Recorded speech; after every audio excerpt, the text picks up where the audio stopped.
अभी speed maintain कर ली, अब 15 की स्पीड हो गई, क्लच दबा के सेकंड गियर कर लो। और गियर लगाते वक्त डियर आपका राइट वाला जो पैर है वो ब्रेक पे आना इसलिए ब्रदर जरूरी है ताकि आपकी एक्सीलेटर से ब्रेक पे पैर हटाने की आदत बन जाए।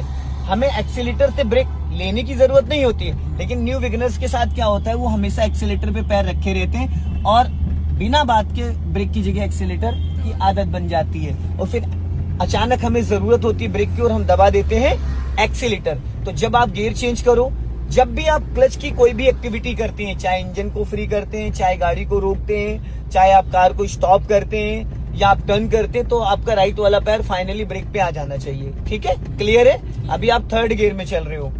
अब आगे से हमें टर्न करना है, आगे से चलना है हमें राइट, तो आप राइट का सिग्नल दो। हाँ,